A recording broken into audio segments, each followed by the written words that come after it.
3, 2, 1. Boom! And welcome to Today, brought to you by Boss Shot Shells. I'm Jeff Stanfield with the world famous Andy Shaver. Today is August 6th. It is my day, and today we basically put an end to World War II. Big bomb. The big bomb.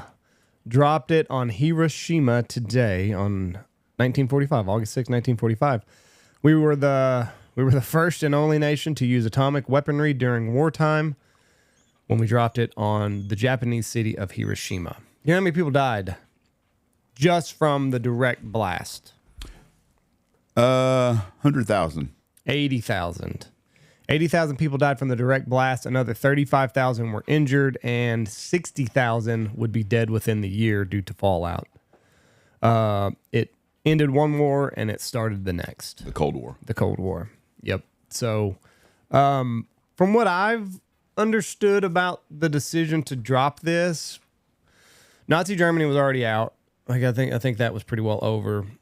But the way that the Japanese fought, U.S. intelligence said you're gonna have to kill every one of them. We'd still be fighting today. They're not just. It's in their warrior mentality that they're not gonna quit. So you're gonna have to have boots on the ground over there, and you're just gonna have to kill them all, fight to the death, basically. So came out full force, dropped the big boy, called it good. 1940, the U.S. started working on the atomic weapon after having been warned that Nazi Germany was already conducting research into nuclear war. By the time the United States conducted the first successful test in Los Alamos, New Mexico, in July 1945, Germany had already been defeated. The war against Japan in the Pacific, however, continued to rage on. Truman, warned by some of his, I think this basically just goes into what I was talking about earlier. August 6, 1945, the American bomber Enola Gay dropped a 5-ton bomb over the Japanese city of Hiroshima, a blast equivalent to the power of 15,000 tons of TNT. Reduced 4 square miles of the city to ruins and immediately killed 80,000. Tens of thousands more would die in the coming weeks from wounds and radiation poisoning. 3 days later, another bomb was dropped on the city of Nagasaki, killing 40,000 more people. A couple days later, Japan announced its surrender. In the years since the 2 atomic bombs were dropped in Japan, a number of historians have suggested that the weapon had two-pronged objectives. First was to bring the war to an end. And the second objective was to demonstrate the new weapons of mass destruction to the Soviet Union. Posturing. Don't mess with us. By August 1945, retaliation between the Soviet Union and the United States had deteriorated. The Potsdam Conference between President Harry Truman and Russian leader Joseph Stalin and Winston Churchill ended just 4 days before the bombing of Hiroshima. The meeting was marked with suspicion between the Americans and the Soviets. Russian armies were occupying most of Eastern Europe. Truman and many of his advisors hoped that the U.S. atomic monopoly might offer diplomatic leverage with the Soviets. In this fashion, the dropping of the atomic bomb on Japan could be seen as the first shot of the Cold War. So, that was it. By 1949, the Soviets had developed their bomb. All right, my guy that... what did I do? Hang on a second. My guy that died today.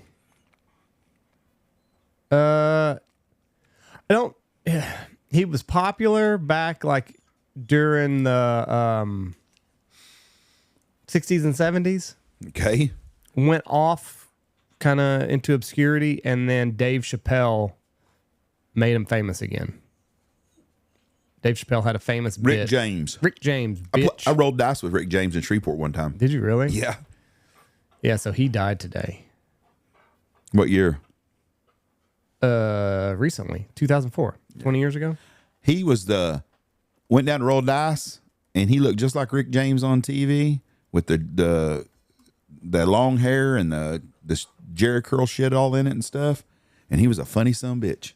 He was? Fuck yeah, rolling dice and talking shit and just talking that shit. Being Rick James. Just. So Rick James, he was born February 1st, 1948. His name was James Ambrose Johnson Jr. Born and raised in Buffalo, New York, James began his musical career in his teen years. He was in various bands before entering the U.S. Naval Reserve to avoid being drafted into the Army. In 1964, James moved to Toronto, Canada, where he formed the rock band the Mina Birds, who eventually signed a record deal with Motown in 1966. James's career with the group halted after military authorities discovered his whereabouts and eventually convicted him of desertion-related charges. He served several months in jail. After being released, James moved to California, where he started a variety of rock and funk groups in the 60s and 70s. After forming the locally popular Stone City Band in his hometown of Buffalo in 1977, James found success as a recording artist after signing with Motown's Gordy Records, releasing the album Come Get It in 1978, which produced hits You and I and Mary Jane. I've never heard a single Rick James song. If it wasn't for Dave Chappell, I would not know anything about the guy. In 1981, James released his most successful album, Street Songs, which included career-defining hits such as Give It To Me, Baby and Super Freak. So I have heard a Rick James song. The latter song became his biggest crossover single, mixing elements of funk, disco, rock, and new wave. James was also known for his soulful ballads such as Fire and Desire and Ebony Eyes. Rick James died. I'm going to get down here to the bottom. Had a little bit of a drug problem. A little bit of a drug problem. Began using cocaine in the late 60s. Although James claimed that he quit cocaine when he entered prison, his autopsy showed that there were small amounts of drugs in his bloodstream at the time. On the morning of August 6, 2004, James's caretaker found him dead in his Los Angeles homes at the Oakwood Toluca Hills apartment complex just outside of Burbank. He was 56 years old. His longtime publicist released a statement to the media stating he died of natural causes. James died from pulmonary failure and cardiac failure associated with his various health conditions of diabetes, a stroke, pacemaker, and a heart attack. His autopsy found Xanax, Wellbutrin, Celex, I don't know what that is, and hydrocodone. He also had methamphetamine and cocaine in his blood. However, the coroner stated that none of the drugs or combinations of drugs were found to be at levels that were life-threatening to them in themselves. Following a public viewing and a private memorial, public funeral was held in Buffalo on August 14, 2004, with an estimated 6,000 fans to watch him. His ashes were buried in Buffalo. Wasn't he at Disney World when we were there when y'all were in high school or Universal or something? No, that was Dave Chappell. Okay, that's right. No, it wasn't Rick James. James. Everybody kept screaming Rick James, bitch. Yeah. And then he talked about it. Yeah, he was like, my kids are here, and everybody's yelling bitch at me. So, okay. My person that was born today, arguably the most famous redhead in existence. What's either Lindsay Lohan, Nope. Prince Andrew, or Prince Harry. Nope. Famous redhead. I know I'm Reba McEntire. Nope. Okay. Lucille Ball.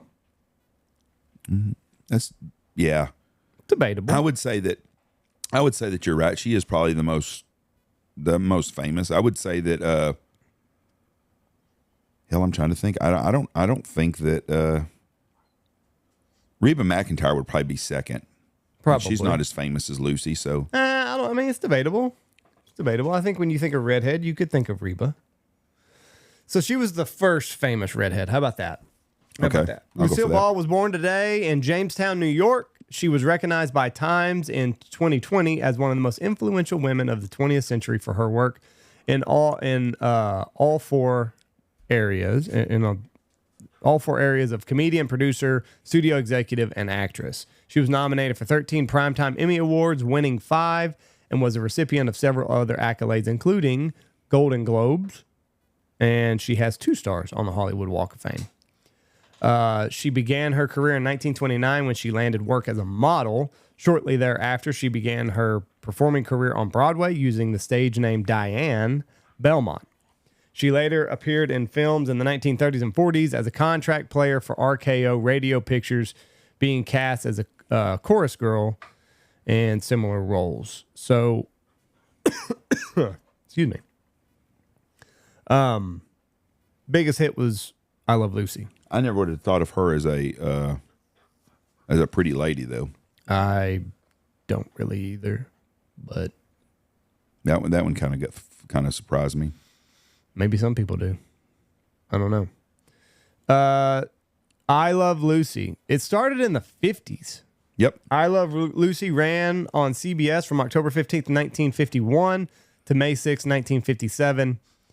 Her and Ricardo, I guess. Right? Mm-hmm.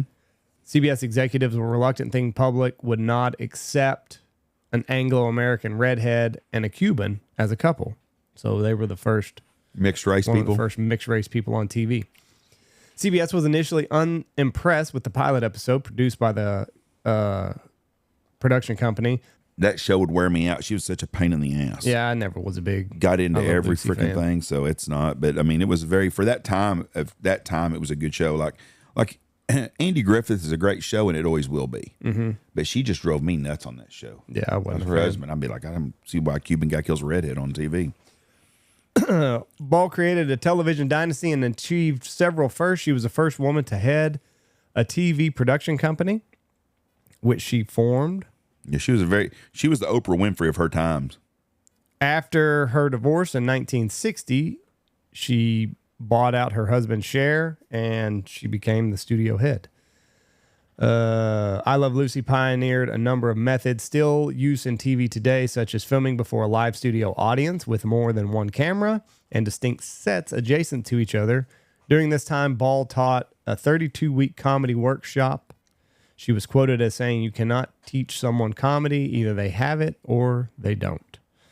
So Ball sold her shares of Gulf Plus Western in 1967 for $17 million, equivalent to $160 million in today's money, and it was renamed Paramount Television. So that is damn. Lucille Ball. She was quite the lady. So anyway, that is August 6th. We love you. Goodbye. Please watch for deer. Check out ballshotshells.com. Peace. God bless.